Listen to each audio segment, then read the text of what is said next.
Praise the Lord. ஆண்டவரும் அருமை இரட்சகருமாகிய இயேசு கிறிஸ்துவின் நாமத்தில் நான் உங்களை வாழ்த்துகிறேன்.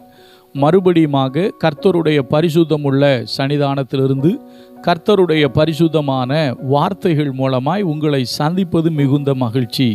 ஆண்டவருடைய பெரிதான கிருபையினால நாம் தொடர்ந்து சத்திய வசனங்களை ஆராய்ந்து அறியும்படி கர்த்தர் நமக்கு கிருபை பாராட்டி வருகிறார்.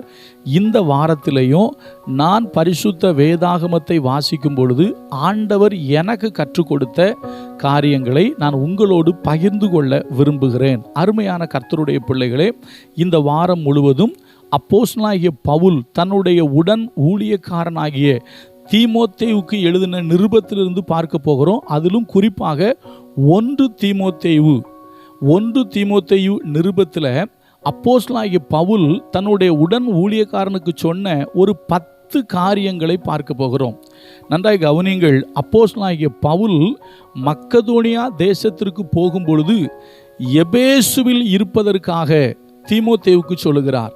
அப்படி சொல்லிட்டு எபேசு திருச்சபையை நீ எப்படி கட்ட வேண்டும், திருச்சபையின் விசுவாசிகள் எப்படி இருக்க வேண்டும், ஒரு ஊழியக்காரன் எப்படி இருக்க வேண்டும் என்பதற்காக இந்த தீமோத்தேயு, அதாவது 1 தீமோத்தேயு நிருபத்தை தீமோத்தேயுக்கு அப்போஸ்தலனாகிய பவுல் எழுதுகிறார். அப்போ 1 தீமோத்தேயு ஒரு ஊழியக்காரன் எப்படி இருக்கணும், ஒரு திருச்சபை எப்படி இருக்கணும், உடன் ஊழியர்கள் எப்படி இருக்கணும், விதவைகள் எப்படி இருக்கணும், இளம் வயதுள்ள விதவைகள் எப்படி இருக்கணும், மூப்பர்கள் எப்படி இருக்கணும், கண்காணிக்கிறவன் எப்படி இருக்கணும், இப்படி ஏராளமான செய்திகளை அப்போஸ்தலனாகிய பவுல் தீமோத்தேயுக்கு சொல்லுவார். அதில் ஒரு 10 காரியங்களை நாம் எடுத்திருக்கிறோம். என்னன்னு கேட்டிங்கன்னா, அதில் குறிப்பாக அந்த 10 காரியங்களையும் இல்லைன்னா நற்காரியங்கள், நற்கிரியைகள், நல்ல என்கிற வார்த்தை வரும். இந்த 10 காரியங்களையும் நல்ல நல்ல நல்ல நல்ல என்கிறதையே பார்க்க போகிறோம். நல்லா கவனிங்க. ஏன் நம்ம நல்ல காரியங்களை பார்க்க போகிறோம் அப்படின்னு கேட்டிங்கன்னா, பரலோகம் நல்ல காரியங்களையே அங்கீகரிக்கிறது. ஒரு சின்ன உதாரணம் சொல்கிறேன். இயேசு கிறிஸ்து உவமையை பற்றி, அதாவது பரலோகத்தை பற்றி உவமை சொல்லுவார். அப்படி சொல்லும் பொழுது பரலோகம் கடலின் மேல் தன்னுடைய வலையை விரிக்கிற, கடலின் மேல் விரிக்கப்படுற வலைக்கு ஒப்பாக இருக்கிறது. அப்போ கடலில் வலை விரிக்கப்படுகிறது. அதை கரையில் இழுக்கும்போது வேதம் சொல்கிறது, நல்லவைகளை மாத்திரம் சேர்த்து கொள்கிறது, ஆகாதவைகளை எரிந்து போடுகிறது. பரலோகம் நல்லவைகளை அங்கீகரிக்கிறது, நல்லவைகளை தன்னிடத்தில் சேர்த்து கொள்கிறது. நீங்களும் நானும் தேவனுக்கு நல்ல காரியங்களை செய்கிறவங்களா இருக்கணும். நல்ல காரியங்கள் நம்மிடத்தில் காணப்பட வேண்டும். அந்த அடிப்படையில் தான் 10 நல்ல காரியங்கள், நல்ல விஷயங்கள் நம்ம வேத வசனத்தின் அடிப்படையில் நம்ம பார்க்க போகிறோம்.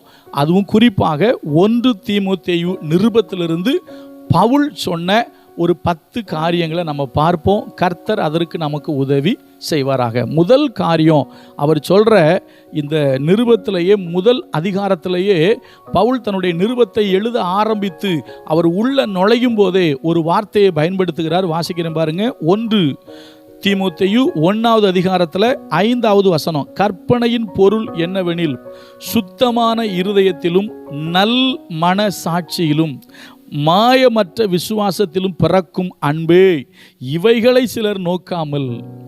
அப்போ நீங்களும் நானும் நோக்க வேண்டிய ஒரு மிக முக்கியமான ஒரு காரியம் இருக்கிறது. திருச்சபையும் சரி, ஊழியக்காரர்களும் சரி, நாம் எல்லாரும் கவனிக்க வேண்டிய, இல்லை என்றால் கை கொள்ள வேண்டிய, கடைபிடிக்க வேண்டிய, நம்மிடத்தில் காணப்பட வேண்டிய மிக முக்கியமான காரியத்தை பவுல் எழுதுகிறார்.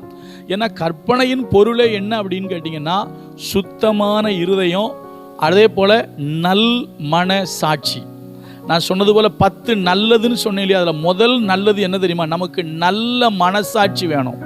இன்றைக்கி நம்மக்கிட்ட நல்ல மனசாட்சி இல்லைன்னா என்ன ஆகும் தெரியுமா? கொஞ்சம் கீழே வந்தீங்க அப்படின்னா அதே 1 அதிகாரத்தில் பவுல் எழுதுறாரு, மறுபடியும் சொல்கிறாரு. அவரை பற்றி சொல்லும்பொழுது, நீ விசுவாசமும் நல் மனசாட்சியும் உடையவனாக இரு. இப்போ நான் 19ஆம் வசனம் படிக்கிறேன்.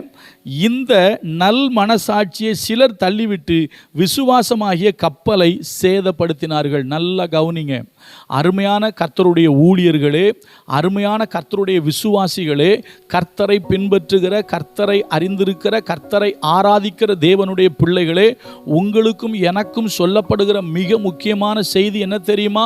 நீங்களும் நானும் கடைசி வரைக்கும் நல் மனசாட்சி உள்ளவங்களா இருக்கணும். உங்ககிட்டயும் என்கிட்டயும் நல்ல மனசாட்சி இருக்கணும். இன்னொரு மனசு இருக்கு. என்ன மனசு தெரியுமா? நீங்க எபிரேயருக்கு போனீங்கன்னா எழுதப்பட்டிருக்கு துர்மனசாட்சி. துர்மனசாட்சினா கெட்ட மனசாட்சி. அதாவது நம்முடைய உள் உணர்வு நல்லதா இருக்கணுங்க. நம்முடைய உள் உணர்வு. இன்னொரு மனசாட்சி இருக்கு. இதே இதுல பவுல் எழுதுவாரு, மனசாட்சியில் சூடுண்ட பொய்யர். இன்னைக்கு சிலருடைய மனசாட்சி சூடுபட்டிருக்கு. சூடுபட்டுனா என்ன அர்த்தம் தெரியுமா? உணர்ச்சியற்ற, உணர்வற்ற நிலையில், மழுங்கி போன நிலையில் சிலருடைய மனசாட்சி இருக்கு. நல்லா கவனிங்க. அது எப்படி மழுங்கி போச்சுன்னா, சிலர் ஒரு தப்பு செய்வாங்க. தப்பு செய்யும்போது மனசாட்சி உறுத்தும், மனசாட்சி குத்தும். ஆனால் தொடர்ந்து அந்த தப்பை செஞ்சுக்கிட்டே இருந்தாங்கன்னு வச்சுக்கிடுங்களா, மனசாட்சி குத்தாது, மனசாட்சி மழுங்கி போயிடும். இப்போ மனசாட்சி மழுங்கு போயிடுச்சுன்னா அவன் தான் மனசாட்சியில் சூடுண்ட மனிதன். மனசாட்சியில் சூடுண்டவன் பொய்யனாக இருப்பான். மனசாட்சியில் சூடுண்டவன் மாயம் பண்ணுவான். ஆனால் மனசாட்சி அவனுக்குள்ள உண்மையிலேயே நல்ல மனசாட்சி இருந்துச்சுன்னா ஒரு முறை தப்பு செய்யும்போது அவனை உணர்த்தும், அவனை குத்தும். அப்பொழுது அவன் திருந்தி விடுவான். அதுக்குத்தான் நம்ம எல்லாருக்கும் என்ன மனசாட்சி வேணும்னா நல்ல மனசாட்சி வேணும். அப்போஸ்தலனாகிய பவுல் மிக தெளிவாக சொல்றாரு, கற்பனையின் பொருள் என்ன அப்படின்னா, சுத்தமான இருதயத்திலையும் நல் மனசாட்சியிலையும் மாயமற்ற விசுவாசத்தில் பிறக்கும் அன்பே. அப்போ அன்பு எங்கே பிறக்கணும்னா நல்ல மனசாட்சியில் பிறக்கணும். அப்போ அன்பு பிறக்கிறதுக்கு நமக்கு நல்ல மனசாட்சி முதல்ல வேணும். அப்போ நல்லா கவனிங்க. முதல் காரியம், உங்களுக்கும் எனக்கும் தேவை நல் மனசாட்சி. இந்த நல் மனசாட்சி இல்லைன்னா உங்கள் விசுவாசம் என்கிற கப்பல் சேதமாகத்தான் இருக்கும். விசுவாசம் என்கிற கப்பல் சேதமாக இருந்தால் நீங்கள் போய் சேர வேண்டிய லக்கை போய் சேர முடியாது. நம்ம எல்லாருக்கும் ஒரே ஒரு லக்கு இருக்குது. என்ன இலக்கு? இலக்கு தெரியுமா? நித்திய ஜீவனை சுதந்தரிப்பது தான் நம்முடைய இலக்கு. அந்த இலக்கை போய் நீங்கள் அடைய முடியாது. ஏன்னா உங்கள் விசுவாசமாகிய கப்பல் சேதமாயிற்று. கப்பல் சேதமாயிட்டுனா போய் சேர வேண்டிய இடத்துக்கு போய் சேர முடியாது. அப்போ நீங்களும் நானும் போய் சேர வேண்டிய இடம் நித்திய ஜீவன். என வசனம் சொல்லுது, தேவன் தம்முடைய ஒரே பேரான குமாரனை விசுவாசிக்கிறவன் எவனோ அவன் கெட்டு போகாமல் நித்திய ஜீவனை அடையும்படிக்கு அவரை தந்தருளி இவ்வளவாய் உலகத்தில் அன்பு கூர்ந்தார்.